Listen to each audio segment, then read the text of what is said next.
Di siya worth it. Di ko nga alam kung bakit mo pinatulan yun. Hindi naman yummy. Pero ang tagal na kasi namin eh. Tingnan mo ko. Walang love life, pero happy. Daddy mo? Sure, your wish is my command.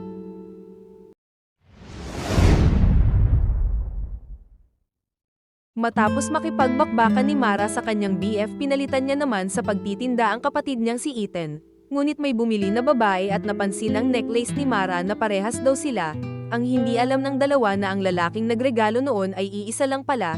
Sakto kasing lumabas ang lalaki sa bahay ni Mara at nang makita ito ng babae, alam na agad nito na kabit nito si Mara. Kaya naman nagskandalo doon ang babae kahit nabuntis pa ito at kinumpronta ang BF ni Mara na siya namang asawa pala ng babae. Dahil doon nakipaghiwalay na rin si Mara at dinamayan naman ito ng kanyang kaibigan na siyang maraming sugar daddy. Ang uri ng trabaho kasi ng kaibigan ni Mara ay tinatawag nila na daddy sitter. Yung tila aalagaan mo lang sila pero mayroon pa itong extra na ligaya ka pang dapat na ibibigay. Habang nagkaproblema naman ang magkapatid dahil hindi nakasama sa scholarship si Ethan at dumagdag pa ang bayarin sa bills nila, sumunod noon nagbigay naman ng 8,000 si Ethan kay ate niya para pandagdag raw sa budget nila. Tinanong naman ni Mara si Ethan na kung saan raw nanggaling pera nito. Sambit ni Ethan na nagkaroon lang daw ng fundraising sa school nila dahil nawala nga daw siya sa scholarship. Subalit hindi pa man nagtatagal mayroon namang babae ang sumugod sa bahay nila at tila galit na galit. Malalaman kasi doon na GF pala ito ni Ethan at nagsasabing ibalik daw ang pera niya na ninakaw pala ni Ethan.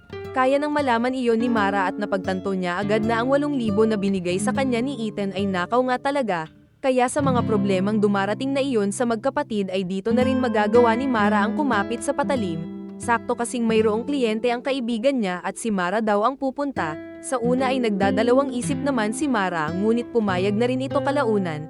Kailangan bago pumunta sa kliyente ay maglilinis dapat ng buong katawan lalo na ang mga natatagong kabibe. Sa unang araw ng pagiging daddy sitter ni Mara ay medyo kabado pa ito, kaya sinabihan na lang siya ni Ryan na siyang kliyente niya nga at huwag raw itong mag-alala dahil hindi siya masamang tao. Kumuha si Ryan ng makakasama niya na mag-aalaga at magpapasaya sa kanya dahil may taning na raw ang kanyang buhay. Sumunod noon gaya ng inaasahan inumpisahan na rin ni Mara na bigyan ng maligayang gabi si Ryan. Matapos noon nagpunta ng bar ang magkaibigan para mag-relax lang sana. Ngunit may lumapit na binata kay Mara at nagpakilala sa pangalang Joseph.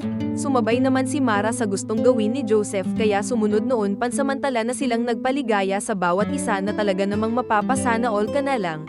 Kinabukasan habang naghihiwa naman ng pagkain si Mara para kay Ryan lumapit ito sa kanya at nasabing kamusta raw ang paggimik nito kagabi. Sambit naman ni Mara na ayos lang daw at nag-enjoy naman siya. Sumunod noon pinatigil ni Ryan sa paghihiwa si Mara dahil ibang hiwa daw ang gusto niyang kainin kaya isang matinding bakbakan na naman ang naganap sa dalawa. Matapos noon sinabi ni Mara sa kaibigan niya na nag-propose na raw sa kanya si Ryan ngunit hindi niya pa iyon tinanggap dahil masyado raw kasing mabilis. Ngunit biglang narinig ni Mara na tila may kaaway si Ryan kaya pinuntahan niya ito. Subalit makikita doon ni Mara na ang kausap ni Ryan ay si Joseph na anak niya rin pala, dahil doon hindi na mapakali si Mara at nagmamadali na lang umalis, subalit mabilis rin sumunod si Joseph at sinabi kay Mara na kilala niya raw ito at huwag nang magpanggap pa na parang hindi sila nagkakilala sa bar. Kaya naman wala na rin nasabi si Mara at pilit na lang iniwasan si Joseph. Pansamantalang umuwi si Mara sa bahay nila para magdala ng grocery sa kapatid nito. Muli niya ring tinanong si Ethan na kung makukuha pa raw ba nito ang scholar sa next sem. Nagbabalak na rin kasi sana na tumigil na si Mara sa pagiging daddy sitter. Subalit sinabi ni Ethan na next year na raw siya makakakuha muli ng scholarship. Dahil doon walang magawa si Mara kundi magpatuloy pa rin ito sa kanyang trabaho.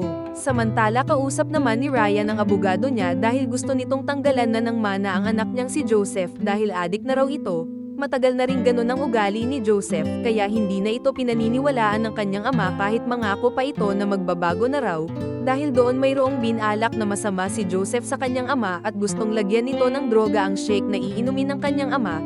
Buti na lang dumating doon si Mara at napatigil si Joseph sabay ng palusot na masarap raw ang shake na gawa ni Mara. Subalit kinagabihan tamang boso lang si Joseph sa kasalukuyang bakbakan ng dalawa kaya matapos noon gusto nito na pagbigyan rin daw siya ni Mara. Umayaw naman si Mara sa gusto ni Joseph ngunit sinabi sa kanya nito na sasabihin niya raw sa kanyang ama na may nangyari nga rin sa kanilang dalawa. Masakit pa noon kinuhanan pa iyon ng video ni Joseph kaya mas lalong nangamba si Mara. Dahil doon wala na ring nagawa si Mara kundi hayaan na si Joseph na bombahin siya nito para hindi ikalat ang video nilang dalawa. Kakalot yung video, Mara. Okay. Matapos noon napansin ni Ryan na tila malalim na naman ang iniisip ni Mara kaya binigyan niya ito ng masahe. Ngunit bigla namang uminit ang paligid kaya ibang masahe na naman ang nangyari. Subalit sa kalagitnaan ng bakbakan ng dalawa biglang darating doon si Joseph at may ipapakita lang daw siyang video sa father niya. Dahil doon kinabahan si Mara at sinabihan si Ryan na huwag raw tignan iyon. Ngunit natuwa lang naman si Ryan sa nakita nito sa video dahil TikTok lang pala iyon ni Mara habang nagsasayaw. Labis pa rin natakot si Mara sa ginawang iyon ni Joseph sa dahilang alam niya kasi na hindi na magtatagal ang sikreto niya. Isang gabi nagpasya si Mara na gawin na ang gusto ni Joseph na lagyan ng lason ang iinumin na shake ni Ryan basta huwag lang daw ikakalat ni Joseph ang video nilang dalawa. Kaya sa oras na ginawa na nga ni Mara ang utos ni Joseph na lasunin si Ryan at gaya ng inaasahan na lason na nga ito, kaya nang makita ni Joseph na tila wala nang malay si Ryan bigla itong lumabas doon at labis ang naging saya. Subalit may biglang lumabas rin na pulis doon para hulihin si Joseph, dahil ang lahat ng iyon ay setup lang pala ng dalawa. Bago kasi gawin ni Mara ang masamang balak ni Joseph umamin na muna ito kay Ryan. Sinabi niya na mayroon ngang nangyari sa kanila ni Joseph at may video pa iyon.